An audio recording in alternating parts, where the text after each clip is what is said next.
O MXRF11 e o Maxi Renda pagará os seus proventos na presente data, 10 centavos por cota. E nesse contexto, eu quero tratar com vocês porque eu particularmente não compraria o MXRF11 e outros fundos nesse momento. Então vamos ao vídeo. Salve, salve investidores! Como é que vocês estão? Sempre lembrando que antes de continuar, você clica no botãozinho vermelho de inscrever-se para ajudar esse canal, tá bom? E o IFIX, ao contrário de Bovespa, tem acumulado uma valorização interessante nesse ano, 12%, enquanto isso, o Ibovespa tem acumulado uma valorização de apenas 6,42%, perdendo feio para a renda fixa, enquanto o IFIX tem acompanhado o rendimento da renda fixa. E nesse sentido, muitos investidores então estão procurando os fundos imobiliários porque eles estariam rendendo, ao menos no curto prazo, mais do que as ações na média. E o MXRF11 é o principal alvo desses investidores, já que ele paga um excelente provento e ele tem o maior número de cotistas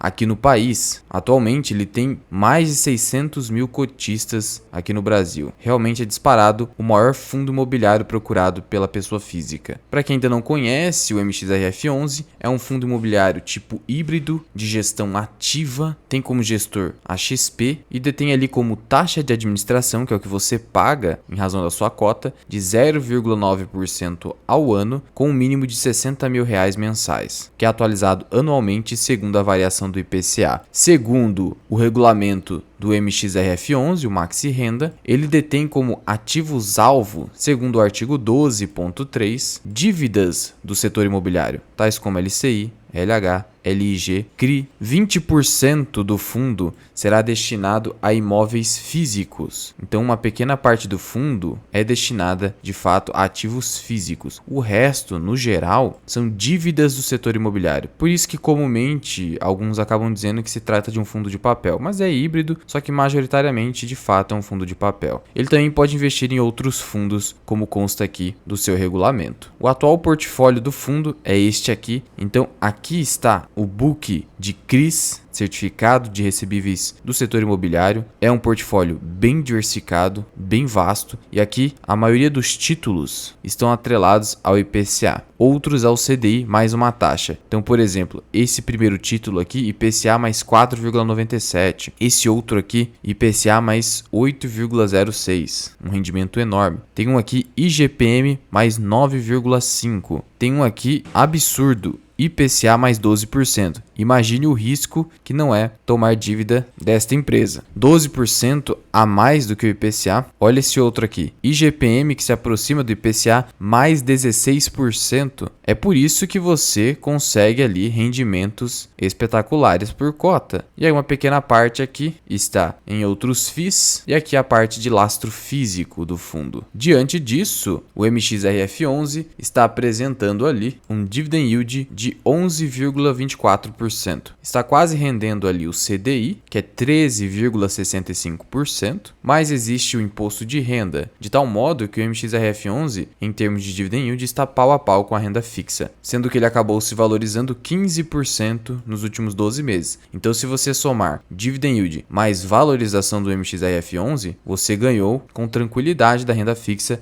e do IPCA. Nos últimos 10 anos, o MXRF11 saiu de uma cota de R$ 7,00 aproximadamente para uma cota atual aqui na casa dos 10. Então ele teve uma valorização. O retorno do fundo nos últimos 10 anos foi descontado todos os eventos como pagamento de rendimentos, um rendimento acumulado aqui de 60%. Perdeu do Ibovespa e perdeu do IFIX. Mas afinal, por que estou falando que eu particularmente não compraria fundos imobiliários? E vocês sabem que atualmente eu não tenho fundos imobiliários na carteira, tenho apenas ações aqui no portfólio. Mas se eu estivesse investindo em fundos imobiliários, porque eu ficaria de fora ou ao menos não compraria mais cotas do MXRF11? Veja só, o valor da cota hoje, o valor patrimonial, que considera a avaliação de todo o patrimônio do fundo, é de R$ 10,14. Contudo, o MXRF11 está custando R$ 10,17, ou seja, está negociando ali com uma relação preço sobre valor patrimonial, que é o principal indicador de valuation para cotas de fundos imobiliários, acima de 1. Acima de 1 significa que a cota está negociando acima do valor patrimonial da cota, que é o valor de avaliação, ou seja, o mercado está disposto a pagar acima do valor da cota, ou seja, seja, com um ágio, significando que o fundo não está descontado, está acima do, entre aspas, preço justo da cota. Por isso é um indicativo de que o fundo está caro, e não é para menos, já que o fundo se valorizou bastante nos últimos 12 meses. E veja só, a média atual de indicador preço ou valor patrimonial dos fundos híbridos, muito embora o MXRF11 seja o mais líquido, mas você percebe aqui que o segmento está com uma média de 0,83, negociando abaixo do valor patrimonial da cota.